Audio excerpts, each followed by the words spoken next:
faculty, ng staff, at saka ng administration ng Philippine State College of Aeronautics. Magandang tanghali na sa inyo lahat. Kaya pala gutom na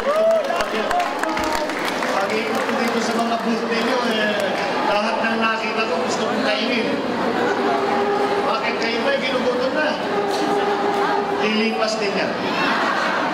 Anyway, maraming salamat sa inyong napakainit na salubong dito sa inyong paaralan ng Philippine State College of Aeronautics. Ako'y nagpapasalamat na binigyan niyo ako ng isang pagkakataon na makabisita dito sa inyong eskwelahan. Ngayon pa lang ako nakarating sa Philippine State College of Aeronautics kahit na madalas na madaan-daanan. Ito lang ang naging pagkakataon ko na makita ang inyong napakagandang eskwelahan na nagtuturo at nagbibigay ng buhay hindi lamang sa ating mga OFW kung hindi sa ating tourism industry dito sa Pilipinas.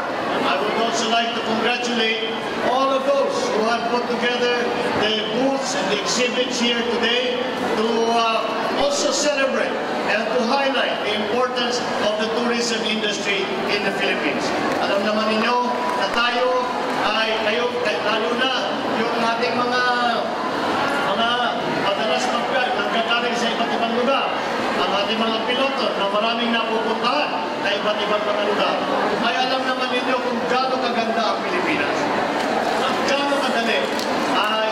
Kung minsan naman, siguro, ang masaklap niyan, lahat ng buong Pilipinas ay mapapakita natin na isa sa pinakamagandang, kung hindi ang pinakamagandang bansa sa buong mundo. Yung lamang mahirap masyado dito sa Maynila at masasabi natin hindi ganun kaganda dahil tayo naghihirap lahat sa mga problema na dinudulot ng Maynila. Kaya mahihingin ko inyong paumanhin na ako inalik sa pagdating dahil siguro naman maunawaan ninyo pare-pareho tayong nabibiktima ng traffic. Kaya naaalala ko yung aking paglilipad pagka nakaupo ko sa traffic at medyo frustrated na ako. Sabi ko sana nakaupo ko sa cockpit, throttle forward, V2, rotate, alis, nakalipad ka na. Papundi man, up your revs, kinain ang collective, wala ka na. Pero siguro, baka isang graduate ng itong kolehiyong ito, baka isa dyan na maka-invento na ng flying car. Pagpapasalamat kami sa inyong lahat. Pagka nagawa mo yun, yayaman kayo ng husto at maraming bibili ng produktong yun.